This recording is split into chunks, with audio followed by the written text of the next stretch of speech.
you run up to a spot, race is coming, and for some reason you decided, I'm going to shoot a really slow shutter speed here. And you look back and you're like, why did I do that? Like, I don't know. It's just like my brain told me to. Where the technique comes in, where it's like if you've practiced and you have the technique, you can make these split-second decisions and usually find something that works.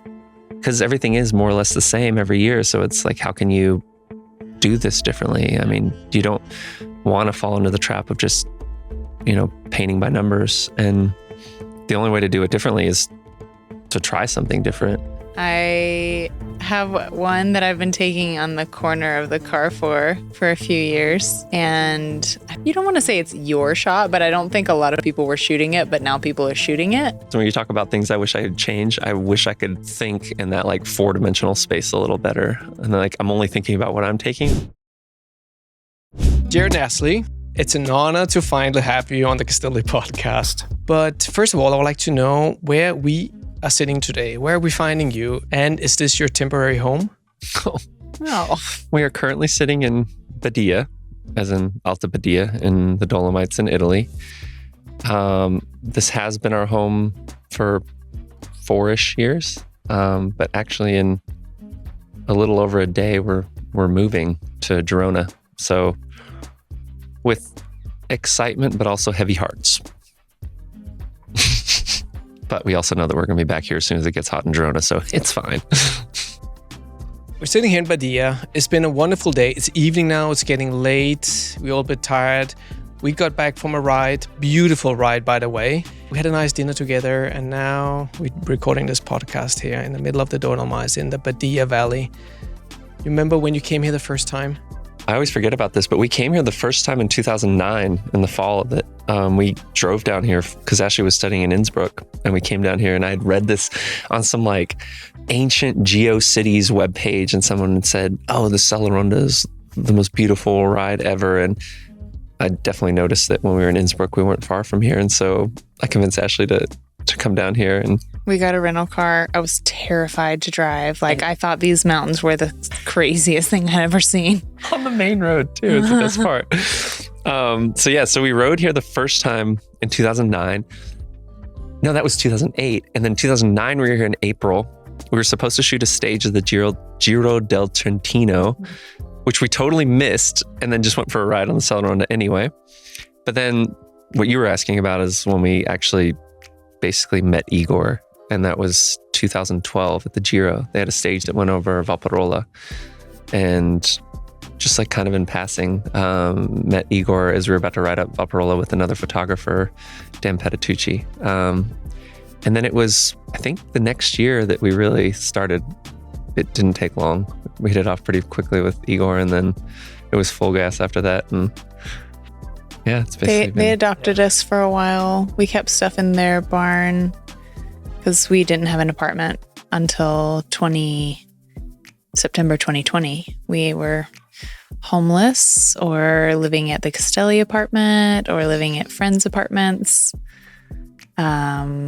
But yeah, Igor definitely took us in and helped us establish our home here. And that was then, I remember, was in the beginning. Then you guys were staying here at the hotel of Usteria Posta. Room number 2. Room number 2. It's the best one. You can hear the river when you sleep. And it's quite large. Yeah, it's got the 3rd bed. You can use it for storage. Storage and spend a few days there. Camera equipment and bike stuff. Yeah. Well, that you got out in the barn. Okay, so and then afterwards, then you got yourself a small place here, a place that you called home for 9-10 months a year. Wow. While you're in Europe.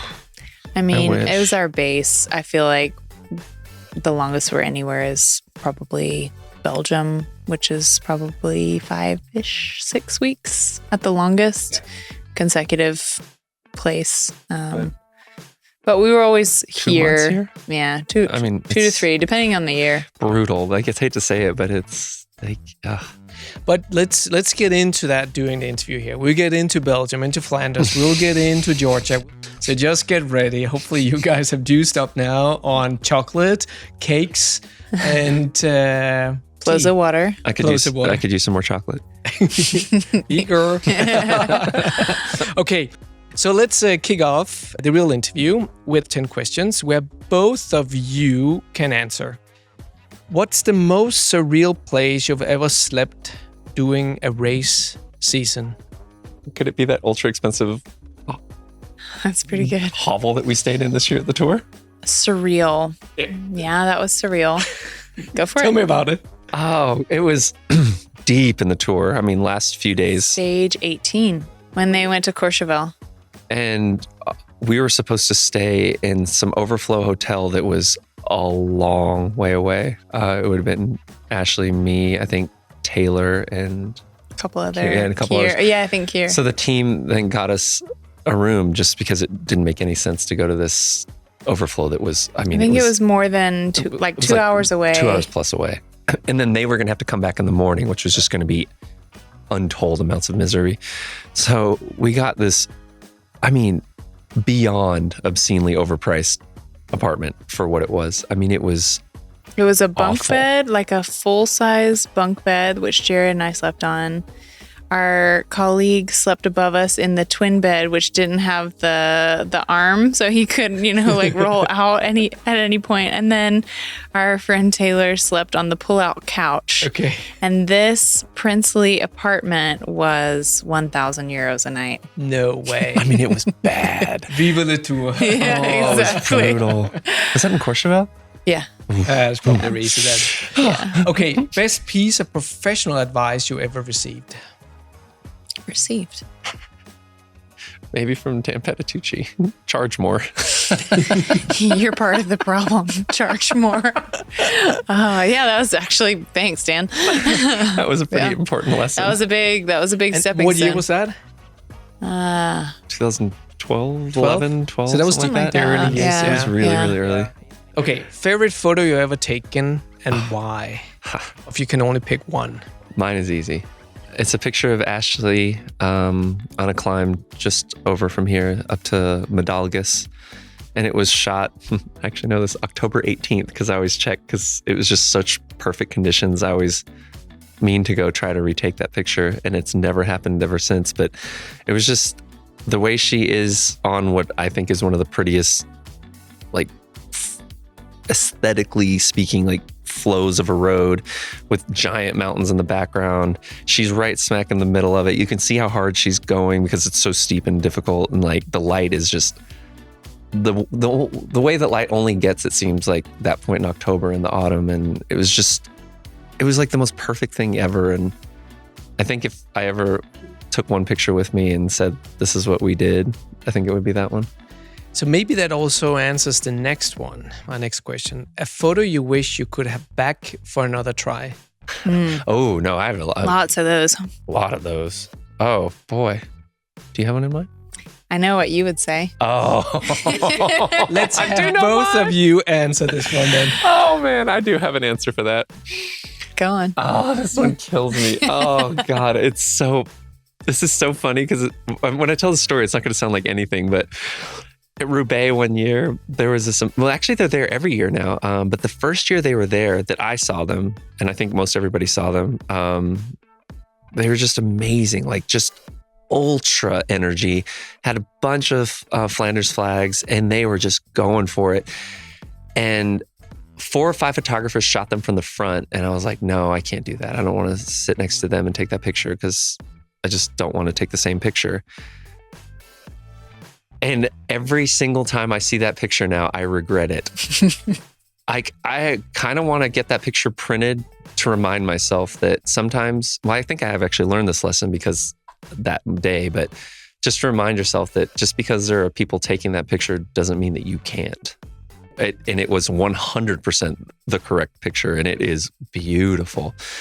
And I just love it. And I think it's just such a funny joke now. I'm almost happy that I didn't take it because now that I have this story to tell, because the picture still exists and a number of people have this beautiful image, but I still want to kick myself for that moment. But what about you? There are a number of photos that I'd like to retake from a technical perspective. I have one that I've been taking on the corner of the Carrefour for a few years. And I think it was last year or 2 years before. It was like, you don't want to say it's your shot, but I don't think a lot of people were shooting it, but now people are shooting it. And so I guess my shot. And I forgot that I used a wide lens. And so then I went to take my shot and totally didn't get it because I needed a 14 and I had a 24. And then I looked, Jared's like, what did you do? I was like, I don't know. But then this year, there's a funny story to that. The add-on to that was that it's always mad. In Roubaix, everything is mad. But like in this specific moment, it's ultra mad. And we're all heading to the car for at the end of the stage. First moto. Ashley's first moto. And all I see is this large object fly out of her hands. And I mean, it catapulted deep into this field. Yeah. And I was like, what was that? And then turns out it was Ashley's lens because she was swapping out so she could put the wide lens on for the picture. No, I had already swapped. It just came off. It just straight up came off. No, but it was the 24 to 120. You were swapping. What was it? Yeah. But I think I had already swapped, or I don't know. Either way, it was related to the picture. It just jiggled off and flew into the field, and then deep into the field. And then I was the last person to get to this turn, and then somebody was like, "Oh, I'm here on this corner because I saw your photo. You can take my spot," because there was nowhere left to stand. So they like gave me their spot. Yeah, they were like, "I'm here because of you, so you should have the spot." I was like, thank you. So we're going to get into that also a little later. That's why I want to run through some of these like more random questions here for the beginning. So most underrated road. Underrated road. Since I know that you guys have been traveling. Roads. I know a lot of overrated ones. But maybe the Pyrenees. Doesn't have to be. It could be in Belgium. It can be in Italy. I mean, underrated roads, aka ones that people don't talk about nearly enough because they're the most amazing roads in the whole world. French Basque Country. Yeah, the entirety. That's really honestly, a specific one? No, everything. Every single road there that I've never seen such a collection of incredibly small, steep, gorgeous roads in such a small area. And I don't mean on the other side of the border. I mean very specifically on the French side. And it is so nice. It is. I absolutely love it there. So I guess it's very underrated because I don't hear very much from it. And I always want to go there. And I think now that we'll be in Girona, it's not close, but it's a lot closer than it is here. So maybe that'll be in the future a little more. But I think in general, the Pyrenees are, I would say, an underrated place because I think the riding there is incredible. I love it. And yeah, I'm a huge fan. I know you always have had a kind of a heart for the Pyrenees, and especially after, was that due to the CCC? Very much. Trips. I think mine is probably from the 8-day trip that we did in Apennini. Like some of those roads in the interior, like on the Monopoli to Napoli route, like just Parco Cilento by Basilicata, that area. That was some of the most just beautiful landscapes, and there was nobody there. I feel like that's always my favorite thing is like whenever someone asks like where to go, it's like somewhere that no one's ever heard of usually. Yeah. And it's like there's so much out there. And I mean, at this point, like the way that we rode today, and we were riding up these climbs and we were taking up the complete road, riding 4 or 5 wide because no one's on these roads. And if someone does come, obviously you can be safe and you get out of the way, but that's the way I want to ride, you know? I want to ride like the whole world is my own private bike path, you know? And not in like an arrogant, like I'm an asshole kind of way, but it's just nice to be able to ride your bike and not have to worry about cars. And so it's nice to go to places where nobody else is. And so... yeah, today was beautiful. It was stunning. Yeah. Just what we needed. What's the first thing you do when you finally get home after 3/4 weeks on the road following the Tour de France? Jared unpacks like a psycho. Because he knows that if he doesn't do it, then he won't do it, which is good because at least half of our house is clean. Because I don't usually unpack. It's like I get one of my most insane mission mode phases of my life is when we're done with like the tours, getting unpacked, so like I can start the next phase of my life. Yeah, I like washing the car, and then I need a few days where I just don't do anything. Straight up rot. just chill, sleep. We watch a lot of movies. How many hours do you sleep to recover after such a big thing? I don't actually think that we actually sleep a crazy amount. It's just that we do nothing. Yeah. Like the ideal is basically one good sleep for 7 to 9 hours, eat a nice breakfast, then get back into bed for like the next 6 or 7 hours. And then about 2 or 3 hours before sunset, go outside for a bike ride, come back, go straight to the Usteria and eat dinner here. And then hang out with Igor for a while and then go home and go to bed. It's all we can manage. You can't do anything else. Like I'm so spent. So this year, so you said 3 to 4 weeks. This year it was 7. What it ended up being was the biggest chunk of work we've ever done. And I've never been more tired, I don't think. And it was another level, which I didn't think I could ever get much worse than what it had already been. But yeah, this year I found a new level. 7 weeks, that's insane. That's intense. But that was because you had to follow the Dauphiné or... And Tour Femme. We did Tour, then Tour Femme, and then we had 2 shoots with Cervelo that had to happen immediately afterwards. Right. And it was just... Wow. But yeah, so we can't do anything. It's like... So now talking about racing, what race do you enjoy the most to shoot and why? Probably something Flanders Classics. Yeah. You just know what you're going to get. It's really predictable. It's always exciting. It's that like early part of the season where people are really paying attention and it feels like it's just so big in Belgium. It's exciting to be in that environment. Yeah. And it's such a good experience as a photographer because you feel like you can have a conversation. You may not always get your way, but they know exactly what you're talking about. They know the roads that you're talking about. They know the parkour. Like everyone there is a pro. It feels good. It feels really good to just have this super high level dialogue about what's going on. Also, the whole coordination inside of the races, is that easier than going to some of the other races on the monuments like the Roubaix or... Roubaix is ASO, so we just feel a little more removed from that in general, probably because they just don't have as much interaction with us, even though we're shooting in race. It's like all the meetings are in French and there isn't a lot of communication out of it, whereas Flanders Classics, you get in the rhythm, you see the same people.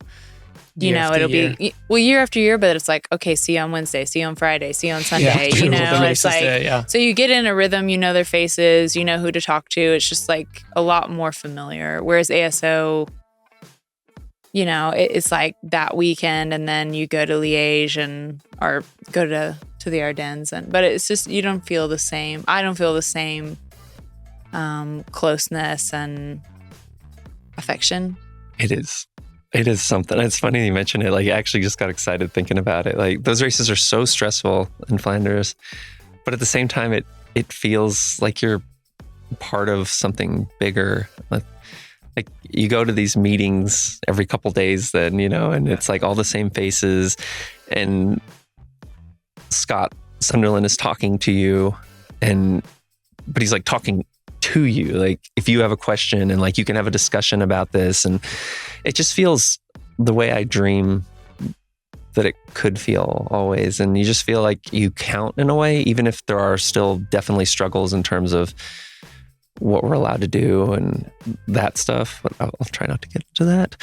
But I do overall love the feeling, and it feels important, and it feels like even if I wasn't really shooting as much anymore, I would still really want to do that, just because it just feels like the only place I want to be at that period. And it's such a short period. It's like, what else would I want to do? It's like, it's just great. I don't know.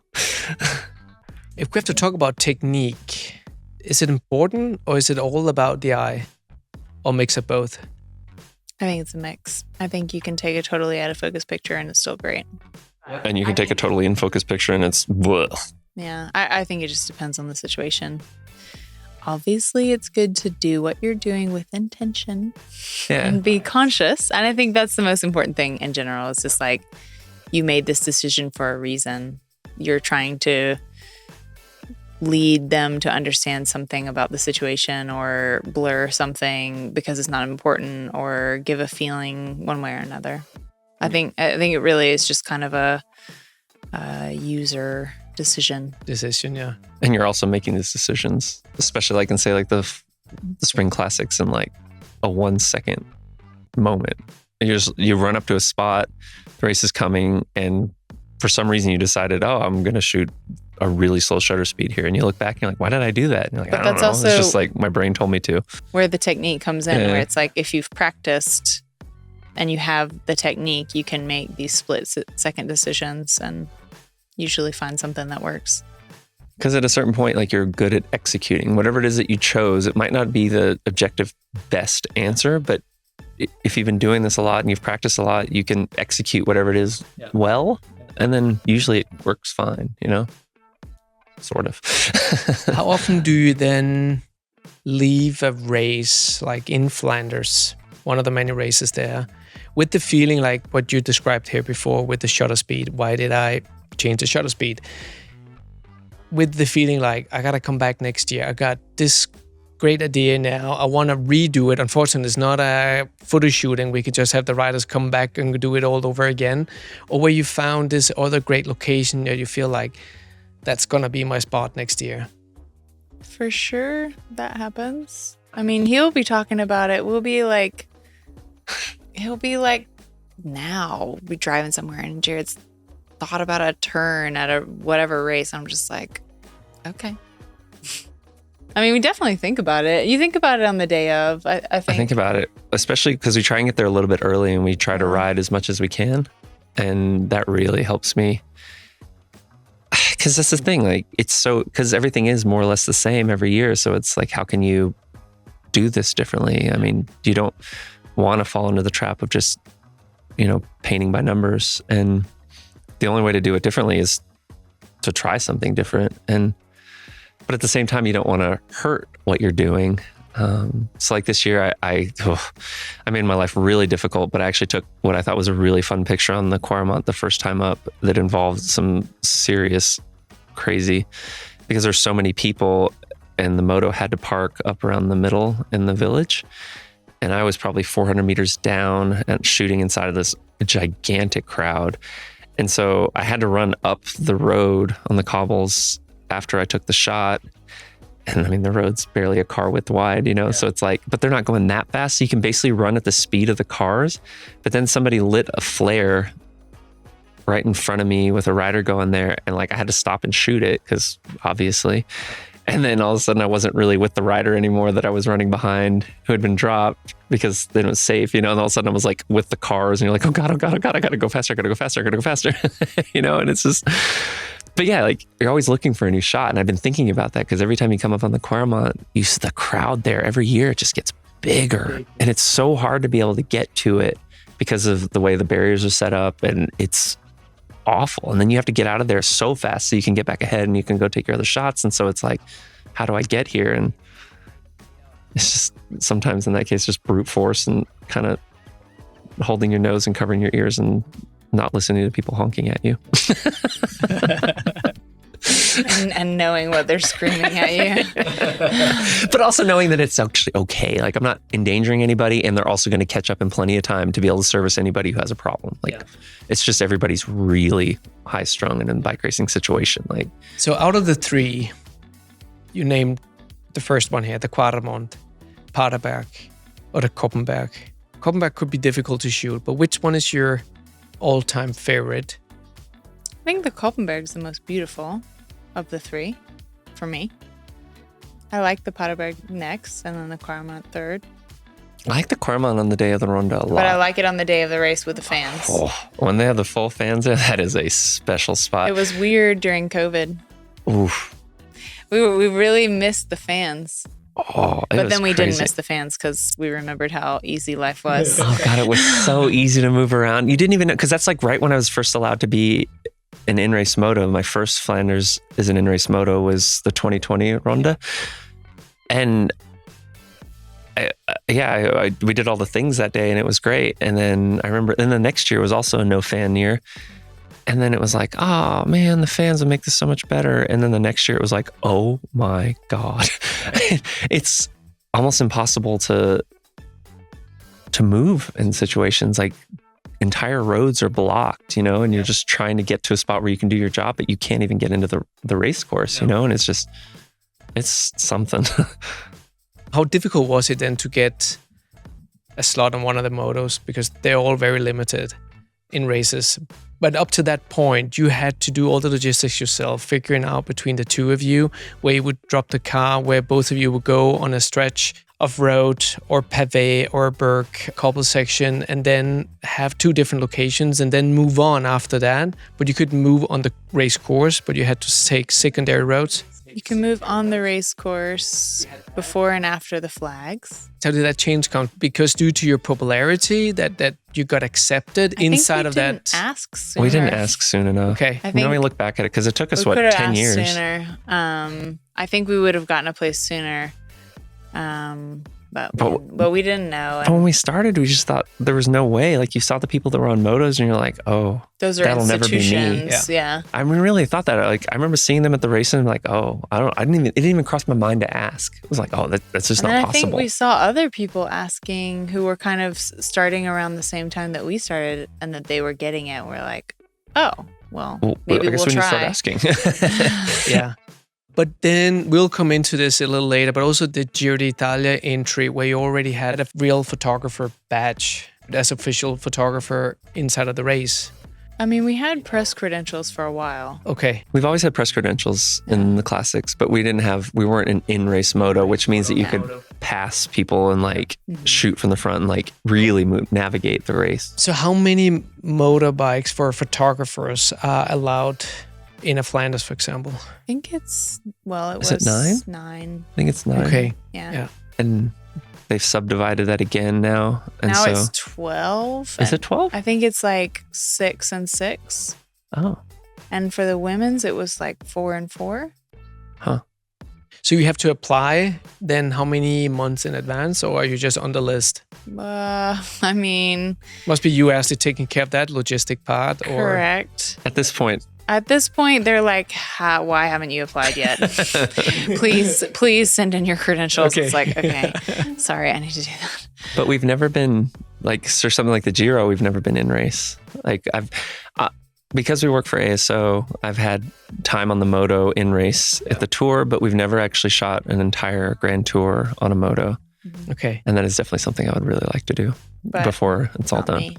Ashley doesn't want to, that's fine, but I would really like to. And I feel like I would 100% regret it if I didn't shoot a grand tour on a moto. But you shoot the Tour Femme, the full thing on the moto. Which is a week. Or 9 stages. I would say that 3 weeks is a big difference. I feel like that would be an extremely different experience to see like the whole of a grand tour like that. And obviously the Tour Femme is amazing and I love it, but I mean, like you can shoot the Dauphiné on the moto, you can shoot Tour de Suisse on a moto, but like the Tour de France is out of the question, the Giro is out of the question, But how would your gear pack look like? With lenses and batteries and everything. Tell me a little bit about how many lenses would you bring, if you're on the moto, and batteries for one full day of shootings, and how can you also then decide some of the locations you already planned in advance? Because does the moto also go in on the course together with the riders at the beginning, at the start, or can you actually jump in a little later when the excitement really kicks in to gear? In terms of gear, the answer is as little as possible. Plus rain pants. Yeah. So I'll always have pretty much 99.9% of the time on my cameras, I have a 24-120 f4 on our Nikon Z8s. And then I have a 100-400 on the other Z8. And in the bag, I'll probably have a wide lens and a flash. And an extra battery. And some batteries, and that's about it in terms of camera supplies. And the tiniest little water bottle that we refill. Because you don't want to drink too much because you don't want to have to pee in the middle of the race because you're always rushing to something. So it's like you need just enough to like keep your mouth from not being dry. So you have something like that. Almost always will have a rain jacket. Almost always would have like rain pants just in case. And they double as like a warm layer. Always have some gloves. Like if it's, especially in the spring classics, that stuff I always have. Obviously it's different if you're at the tour and it's 37 degrees. And then with your buddy, the pilot, the driver there of the motorbike, that person will also carry a small bag of food and, like you said, the water bottle, need to eat and hydrate. We don't really eat on the bike. I have to remind myself to like eat anything. If we get a few minutes, you might get a little snack. Yeah. But then some people, like, I'm thinking about Liège. No, it was the story that I told you before. Frites? Yeah, the guy. It was Bernard from. He shoots for L'Equipe. Yeah. He doesn't shoot anything at flesh until the first time up the Muur. And so I remember one time I'd been frantically chasing the race, trying to make like a million different shots, and then we roll up, about to go up the Muur the first time, and I see him and his moto dude just sitting there eating some frites at this cafe, and you're like. It could be different. It could be different, And I mean, that's like his job is to shoot the race happening, And obviously, at the beginning, the first 100K of Flèche Wallonne, it's really nothing is happening. And he is there when it happens. And that man is there when it happens. He knows how to get in there, and he's really good at his job. But yeah, he does not mess around when it's early and it doesn't matter. Like just eating frites. I just remember seeing it, and I just looked at him like, I can't believe. What? Well, with Liège, some people don't shoot it until after they come back. They used to, especially back in the day, they would go to La Roche. Exactly. And then, like by that point, I've already stopped like 10 times. Just I don't know. So is that easy enough when you then get on the course, you're ahead of the riders, you find your location, you shoot, that's the first location. Then the pack or the race goes by. Then you need to get to the next location, but you have to then stay on the race course, I assume. Pilot, he has to guide you, on the motorbike. We try not to. We try and leave the course if we can, if there's shortcuts. You can it's way safer and it's way also faster. For the riders, you're not in the middle of and it's annoying because you have to ask the commissaire, then they have to let you through, then the riders hate it. It's just like, if you can cut off a triangle, take the hypotenuse of a triangle, and you'll be faster and you didn't have to bother anybody, that's a total win. Oh, it's so much nicer. And you don't have to, like, I remember when I still hadn't really figured this out, I was on a moto at the tour one time and I got stuck behind the race for 100K. It was just like one of those really twisty, aggressive days where it took 100K for the brake to go, and we just couldn't pass. And so we just sat there forever. But the pilots don't, for the most part, the pilots are not pushing you. They're happy to do it, but like you need to say, turn left here. We're going to do this cut. You need to have your plan unless you've specifically given them that responsibility. And some pilots will. Some photographers have no idea where they are and what their cuts are, and Jered is not like that, and I feel like he's helped me learn to operate within tighter parameters of like, you need to find something in the next 5K. Doesn't matter what it is, really. Find something that you respond to, shoot it, here's your cut, do it again. And basically it's about like, well, you never know when things are going to happen, and the more times you try, the higher the likelihood is that you get something nice. But it's exhausting. It's exhausting. It's exhausting. A lot of pressure as well. But then in the second episode of the podcast, we will get into how things work out in the back end, how you plan for a stage or for a race and everything. But before that, let's say that you're on the motorbike. You have already scheduled out those, let's say, 8 to 10 locations. Before the race, so when the riders, they roll up to the start and they do the sign-ins and everything, you then meet with your pilot and then you go through the program of the day, the different locations. So how does that part look like? Not necessarily. I mean, I'll tell my driver because it makes him feel better. but it doesn't actually matter. Okay. I mean, I'm just telling him where to go. I don't tell Michael anything. And I think if he didn't ask, he just wants to look at the map and see that I know, and then I'll show him, and then basically you can see his eyes kind of glaze over, and I'm like, we don't need to have this conversation, do we? So in the spring, I'm always with a really good friend of mine who I actually met riding bikes in Flanders, and he knows that I know what I want, and he just waits for me. He just listens to me, and I say left, go right, go left, go right, left, left, left. Is that Michael Assor? Yeah. He also knows, starting to understand when Jered wants to stop, and he kind of makes fun of Jered, like, oh, I knew you were going to stop here. It's ugly. I love, because there's especially in Belgium, there are some really ugly buildings that he really dislikes. And I love, they're just so dilapidated and barely standing. I think they're beautiful, and they're how old they are. And he used to be like, why do you take these pictures? But I think he gets it now. Definitely. And so now we talk about it. Or he'll even take pictures sometimes and send it. And it's just... Yeah, that's a fun one. When you give your pilot the camera, it looks so uncomfortable. It's great. He's taken some great pictures, though. I wish I could remember to give him a camera more often. Yeah. That is one of the things when you talk about things I wish I had changed. I wish I could think in that 4-dimensional space a little better. And I'm only thinking about what I'm taking, whereas I could 100% just have him take another. So many times I take some crazy picture that's probably not good for anything. It just looks kind of cool. Where I could have him taking a very useful picture that would serve clients, and it would just be super simple. So that's a good thought. I'm happy we brought this up. Yeah. Noted. Plus, I think also with Michael, as I remember from that video with the two of you on the cobbles, super sketchy, muddy Roubaix cobbles. That was it was in 2020. Was it 2020 or was it 21? I just remember that year that also the Roubaix was super muddy, for the men's version. No, it was the year it was canceled because we rode it the day that it would have happened. True. That would have, what we all said, that would have been an exciting... It would have been an amazing Roubaix, yeah. But you guys were up there. So also think about Michael. He definitely knows how to ride and steer his bike. That also comes in handy, I assume, as the pilot and the person you can trust. And you know that this person can also read the race and know the locations and just steer you in a comfortable way. It is. Okay, I got 2 last questions here. Okay. I will open up to both of you. But it could be more for Jered, but I'm pretty sure also Ashley's going to come in and surprise me big time here. When did you guys hear about Graham Watson for the first time? Probably within, I bet, a week of starting to ride a bike. I mean, as soon as you looked up anything, his name was right there, What year are we talking? I started riding a bike in end of 2001. And I actually watched a bike race for the first time on TV in 2002.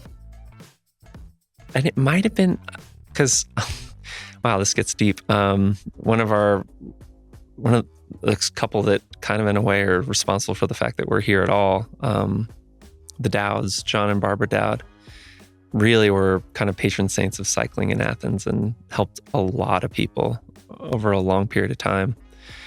And it didn't take long until I was at their house, and at their house they had race DVDs, and they had a book from Graham Watson. And I remember just looking through the pictures in there, and yeah, I definitely became aware of him for sure, in their living room. What about you, Ashley? Well, Jered was working in journalism before we were working as photographers. I feel I learned about him through Jered.